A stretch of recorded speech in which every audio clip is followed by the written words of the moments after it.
E allora, Matteo, la gente ci chiede aiuto e lo Stato tace e lo Stato non fa nulla.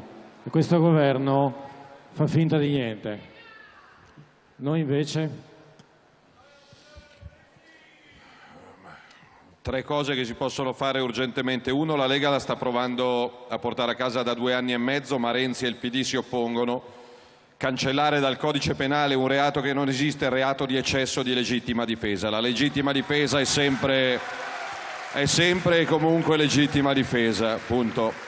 Ma che fine ha fatto questo provvedimento? Lo aspettavamo. È ancora fermo in commissione. È ancora fermo in commissione da più di 2 anni. Perché la proposta della Lega è molto semplice, quelli del PD la stanno tirando in lunga. Quindi domani, quando siete in città o quando siete in paese, in provincia di Padova, e trovate quello di sinistra del paese che si lamenta della sicurezza, chiedetegli: ma scusa, ma perché il tuo partito da 2 anni tiene bloccato in Parlamento una proposta normale che dice che chi viene aggredito ha diritto a difendersi prima che spari l'aggressore? Perché oggi il codice ti dice che tu hai diritto di difenderti in maniera proporzionale a quello che ti aggredisce.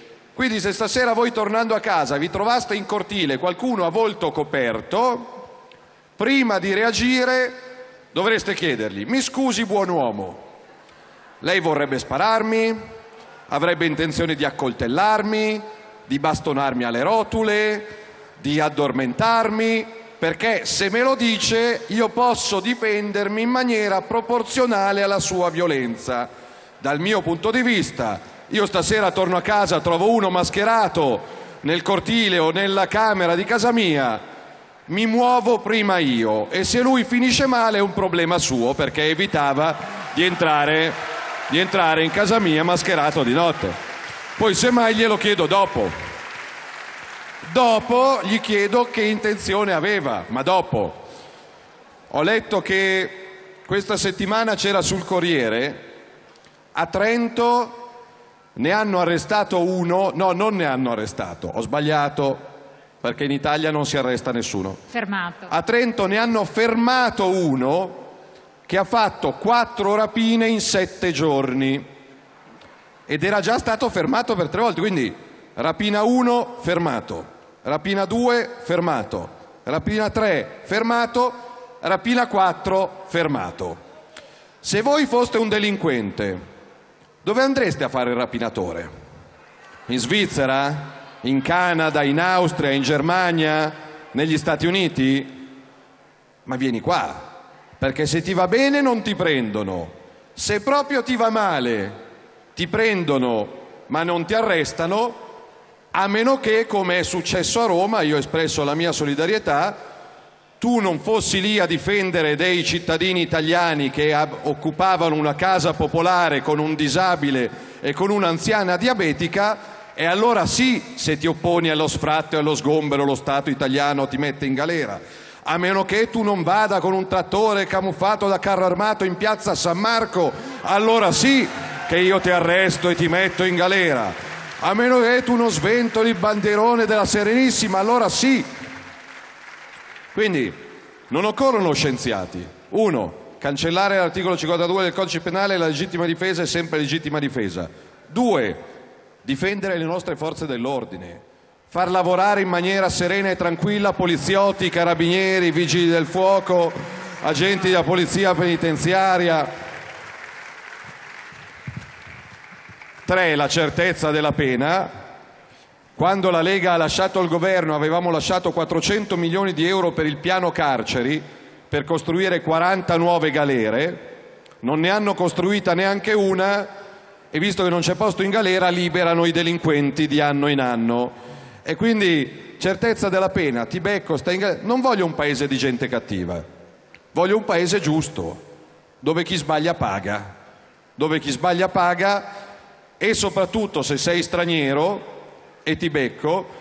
In Austria è appena entrata in vigore la legge, anche in Svizzera è appena entrata in vigore la legge, agli stranieri di qualunque nazionalità che vengono condannati in primo grado, per questa gente non c'è la galera in Svizzera, c'è l'espulsione a casa loro. Questa gente viene allontanata dalla Svizzera e va in galera a casa sua. È così difficile? Quindi è questo, però c'è bisogno, ce la faremo, sì, anche se ne sono convinto.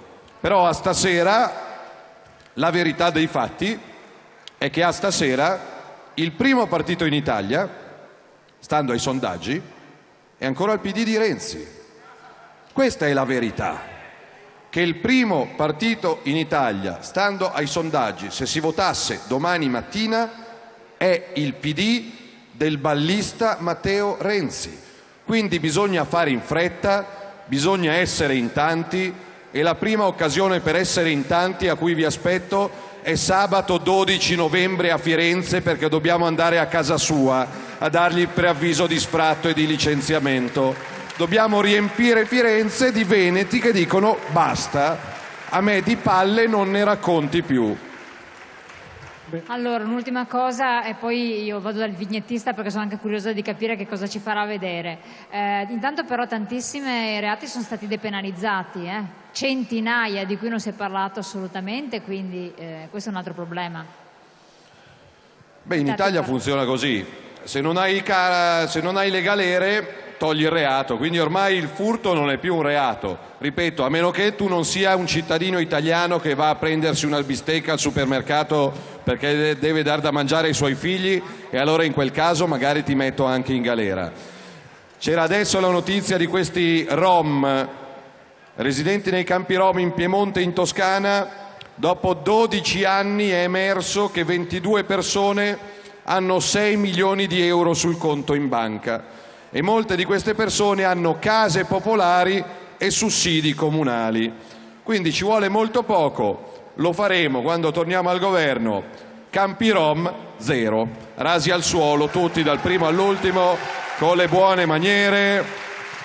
Qua i modelli ce li abbiamo, in maniera serena, educata, civile, galante, democratica, sincera, simpatica. E dopo i campi rom cominciamo con i centri sociali e così facciamo tanti bei campi di calcio e di calcetto per i nostri bimbi.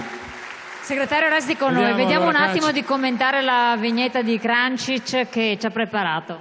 Allora, prima ascoltavo Salvini che parlava di Caprotti e del suo libro di successo Falce e Carrello. Ora mi è venuta in mente subito questa battuta qui. Falce e battello, e il battello ha la COP come... La COP sei tu, è vero che la COP siamo noi per loro, questa te la rubo. Segretario, cogliamo l'occasione, lei domani è a Padova a presentare il suo libro. Sì, domani mattina sono alla libreria Mondadori in piazza Garibaldi a Padova alle 10:30, se qualcuno vuole farsi due passi lo aspetto, perché vedo che c'è gente che oggi scriveva: ma come? I leghisti scrivono libri e li leggono pure. Sì, molti leghisti sanno leggere, sanno scrivere, sanno contare fino a 10, anche perché i libri non è importante leggerli, ma è importante capirli.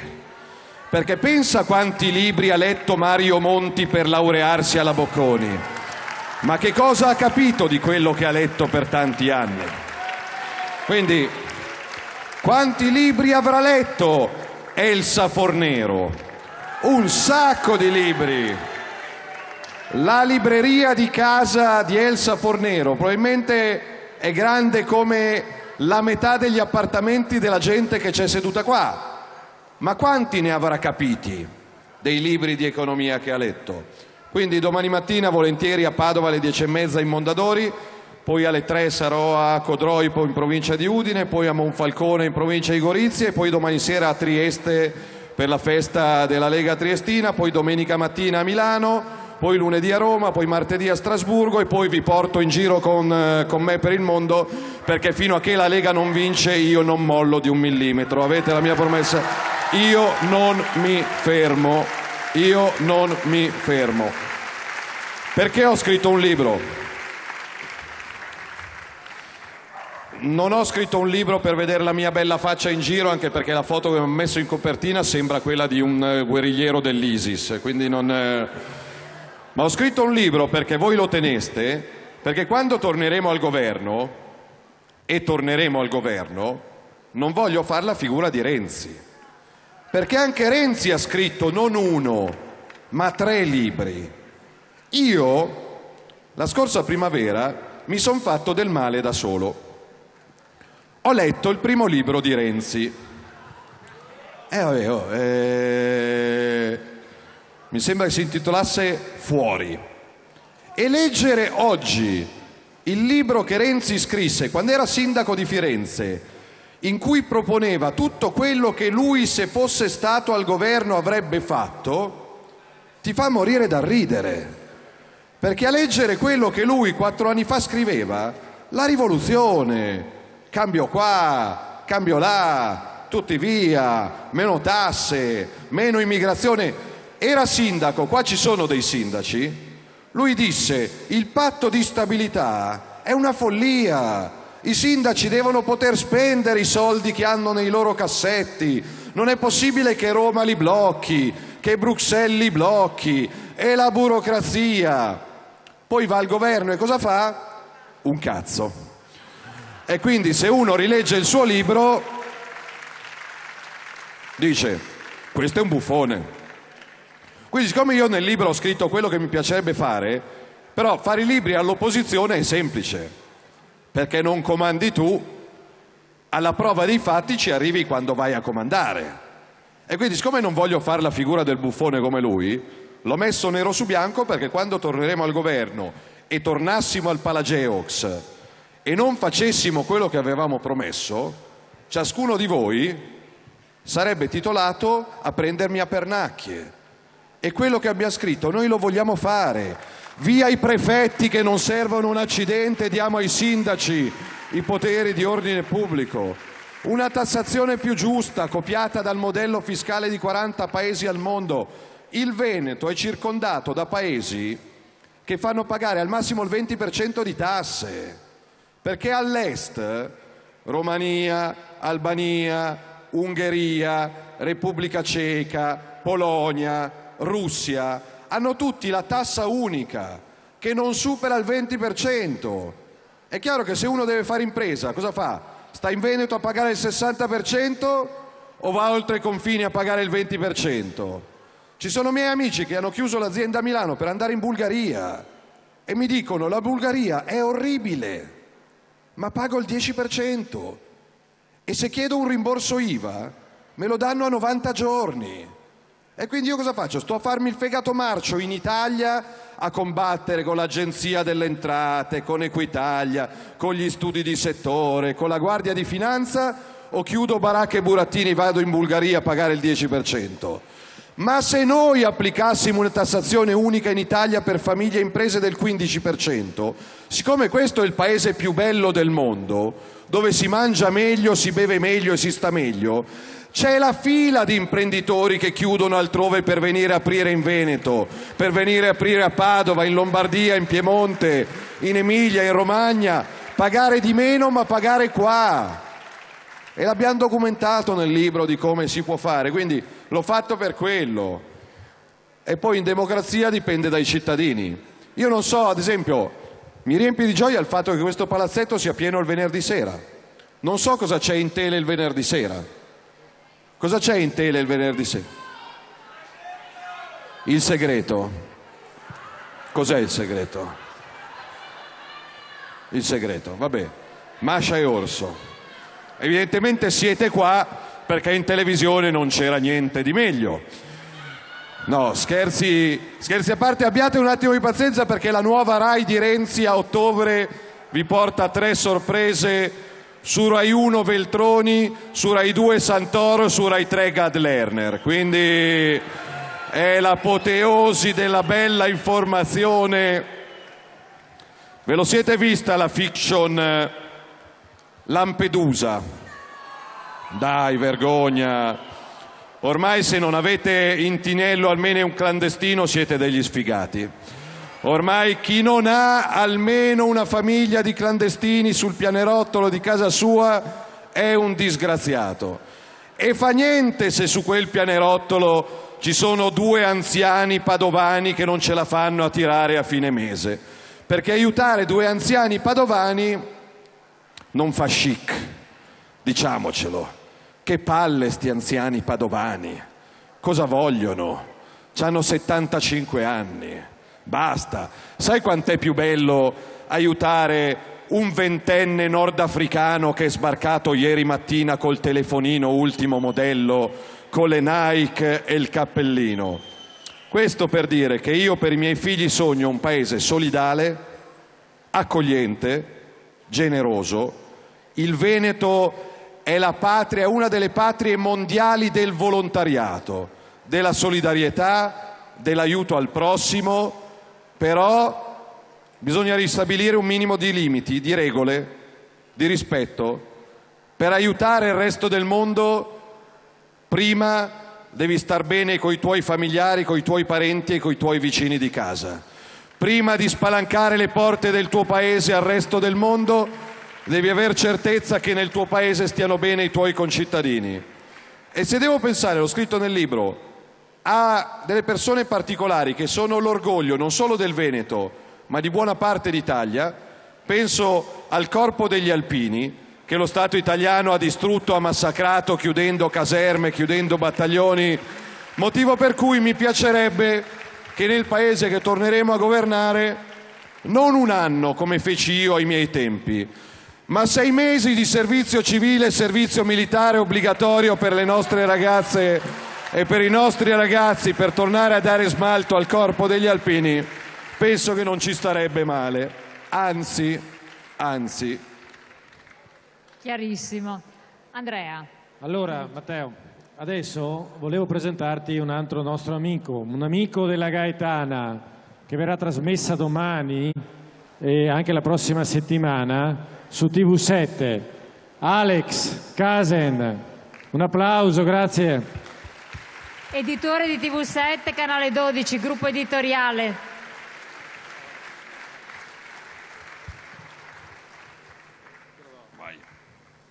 Buonasera a tutti, grazie a voi perché questa serata è per voi.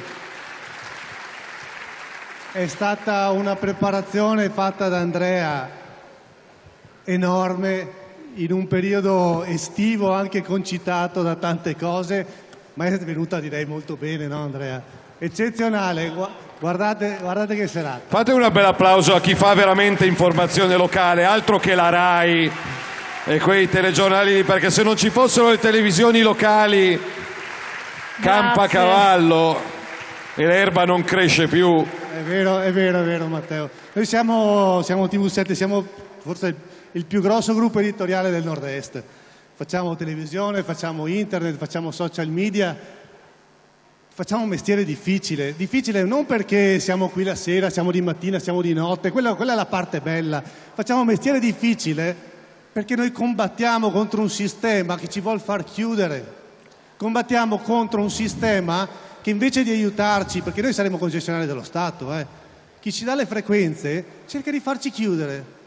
Sapete quante ce l'hanno combinate in questi anni? Ci hanno dato le frequenze della Croazia, poi dopo una settimana ce l'hanno date e hanno detto dovete spegnere perché disturbate, ma va? Ci hanno fatto passare al digitale terrestre perché così vi siete dovuti comprare il decoder. Allora, noi cosa abbiamo fatto? Ci siamo arresi davanti a queste cose? No, abbiamo detto facciamo un nuovo tipo di televisione, ci reinventiamo, visto che abbiamo tanta tecnologia, visto che la sviluppiamo anche, allora abbiamo preso questa tecnologia e l'abbiamo portata in mezzo alle persone, perché la televisione, l'informazione la facciamo con voi, la tecnologia l'abbiamo trasformata in qualcosa che voi utilizzate tutti i giorni e grazie a voi tutti i giorni ci arrivano le informazioni. Allora noi raccogliamo da voi le informazioni, con voi abbiamo fatto squadra e abbiamo pensato di dare un'informazione che sia del territorio delle persone.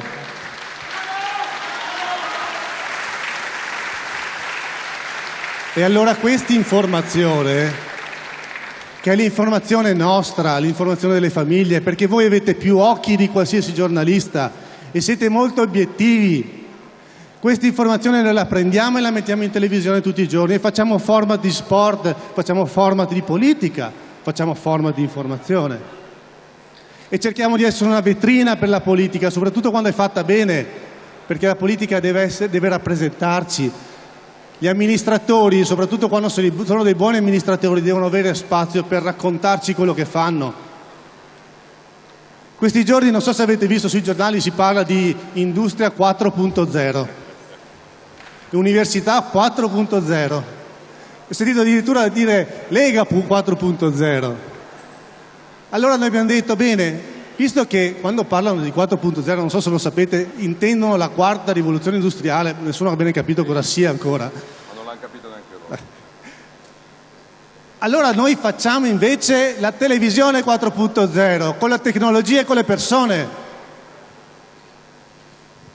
E questa tecnologia, che un po' ci sta in tasca e un po' l'abbiamo vista questa sera. Vorrei portarvi tutti dietro a vedere quanti ragazzi, qui ringrazio Nicola, ringrazio Marco, ringrazio tutti quanti perché stanno facendo un lavoro egregio. Avete visto che filmati che sono stati fatti.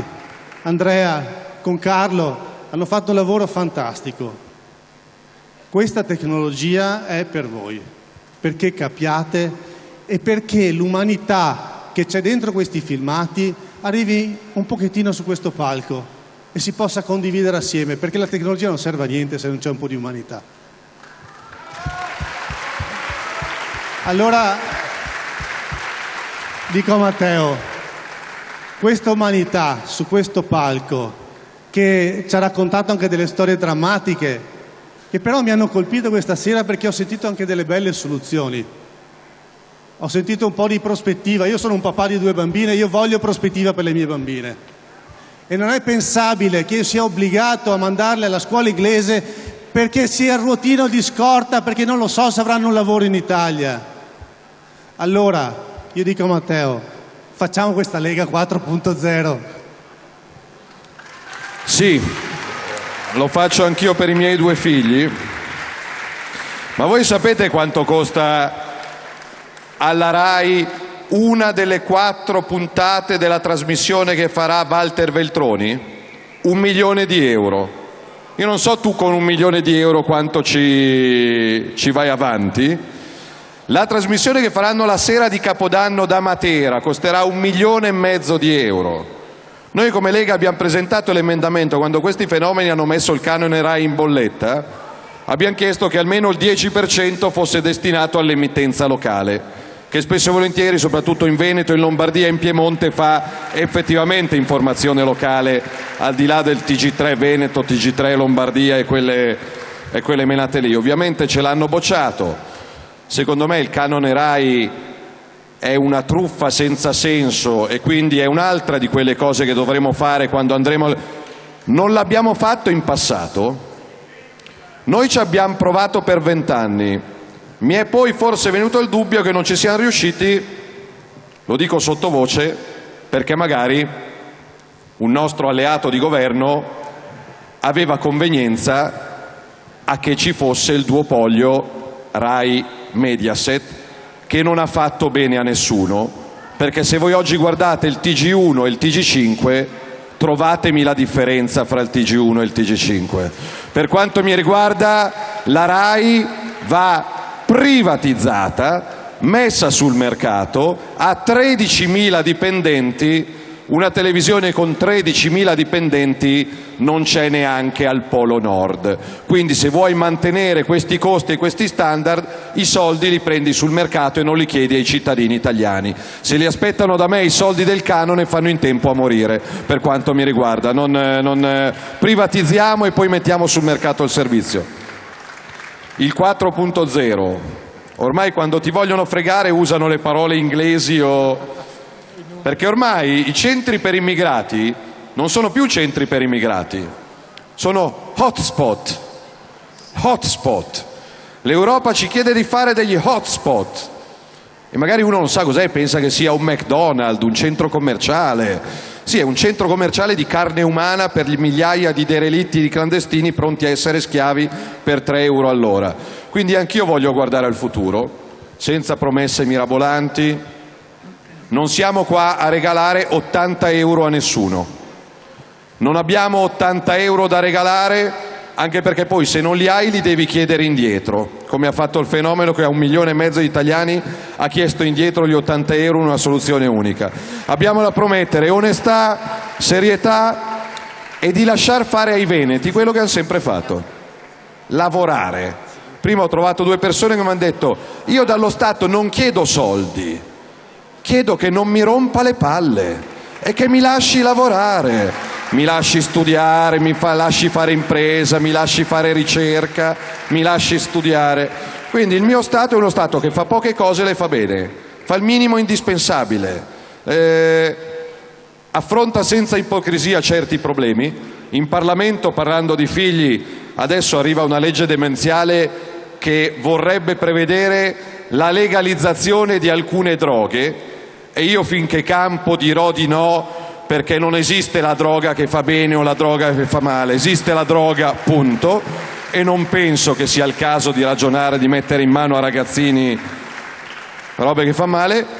Ma se invece esci da Padova, esci dal Palageox, giri per Brescia, per Milano, per Bergamo, per Treviso, sulle strade provinciali, nei parcheggi dei supermercati, nei piazzali degli autogrill, perché non pensiamo senza ipocrisia a risolvere i problemi come li hanno risolti altri paesi? Penso all'Austria. Invece di legalizzare le droghe che fanno male, togliamo dalle strade, regolamentiamo e tassiamo la prostituzione come fanno tutti i paesi civili che circondano il nostro, così togliamo la schiavitù di migliaia di esseri umani e diamo qualche garanzia sanitaria in più.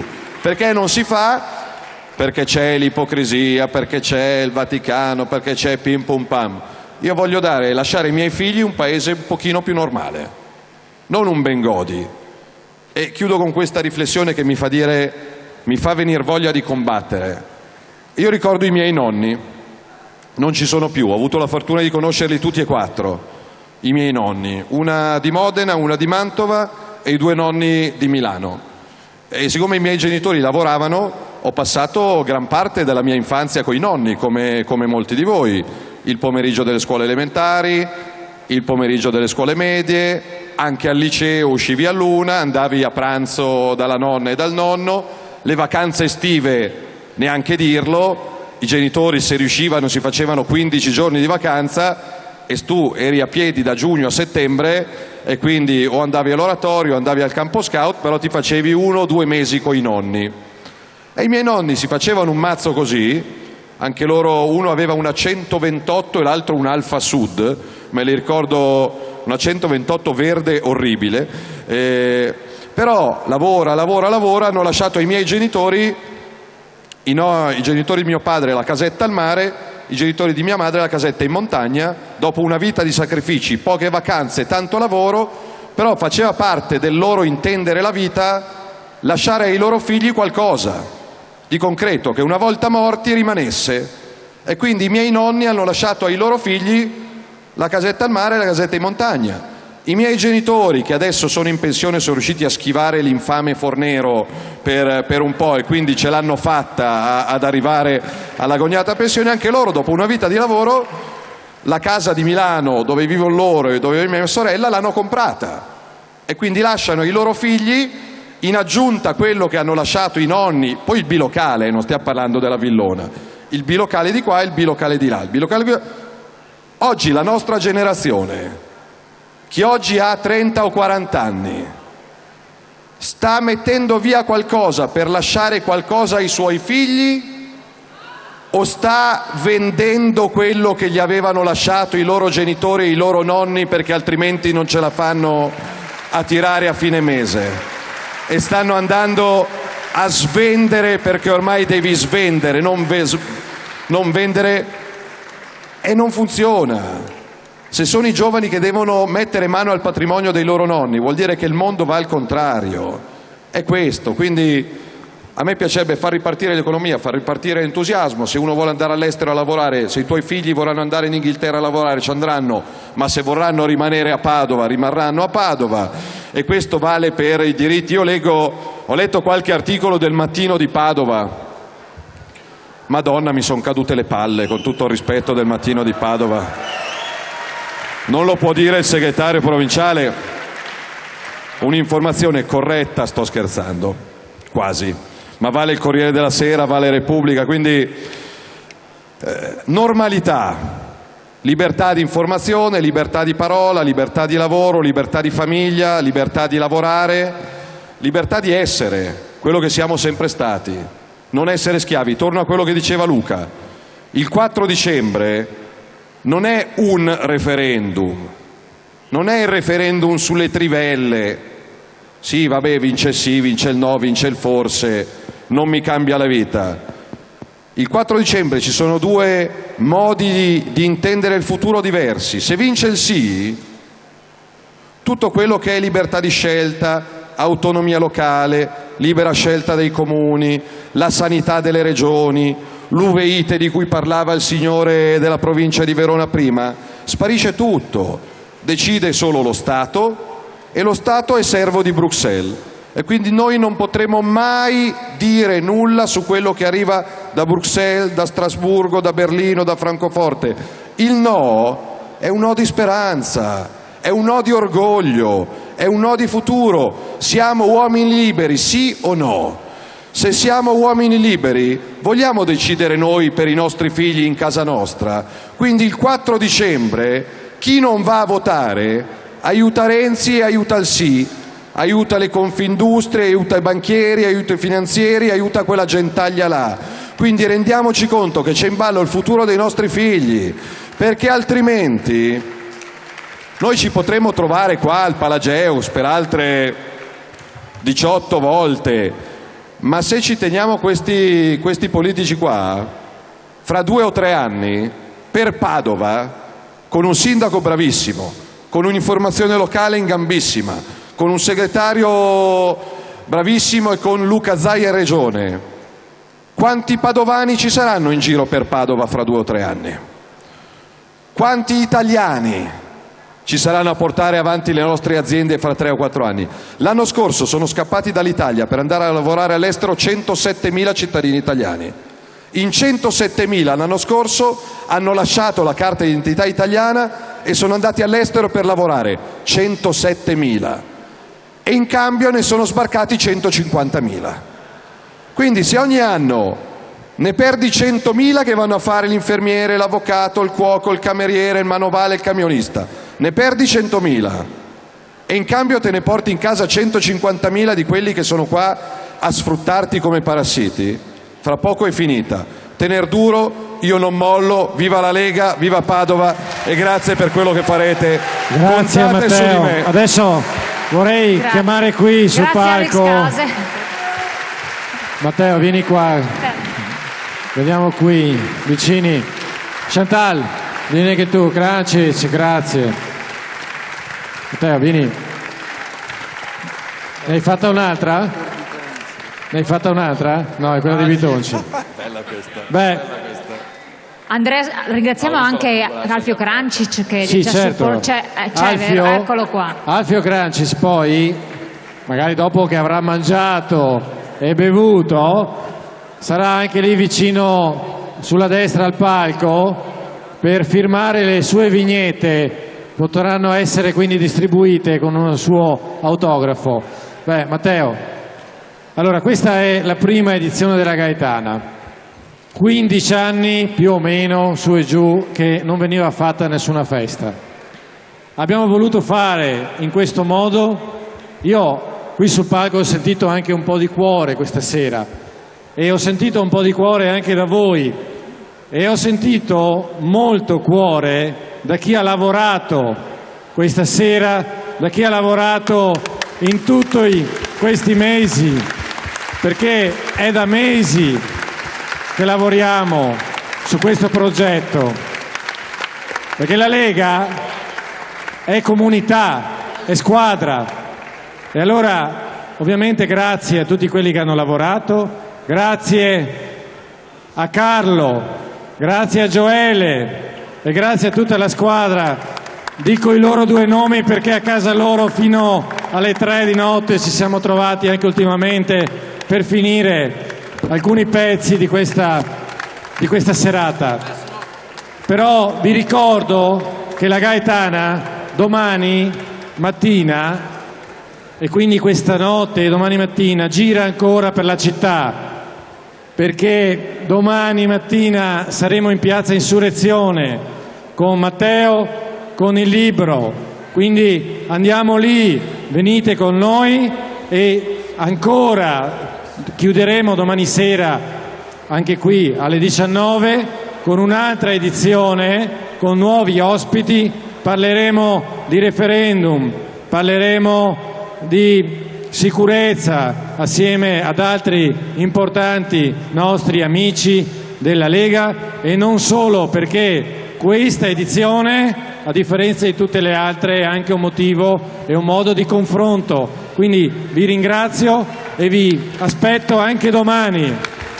Allora, io voglio ricordarvi che questa serata andrà in onda domani sera alle ore 21 su TV7, gruppo editoriale della Nord-Est, canale 12, e martedì sera sempre alle 21 nello spazio TV7 di sera con voi. Ringraziamo Alex Case che ha consentito anche di rendere partecipi tutti i nostri telespettatori di questa serata, la Lega Provinciale di Padova per questa idea e questa iniziativa che dopo tanto tempo torna a Padova. E grazie a voi, senza di voi nulla si può fare sotto tutti i profili. Grazie. E grazie ad Elena, ovviamente, che è stata con me questa sera e che è stata con noi. Adesso qui attorno a voi, insieme a voi, ovviamente verremo tutti, rimane qui anche Matteo, e quindi per foto, selfie, tutto quello che volete, insomma siamo qui a disposizione. La serata è lunga e divertiamoci. Grazie anche a Chantal. Buonanotte, buon divertimento, grazie.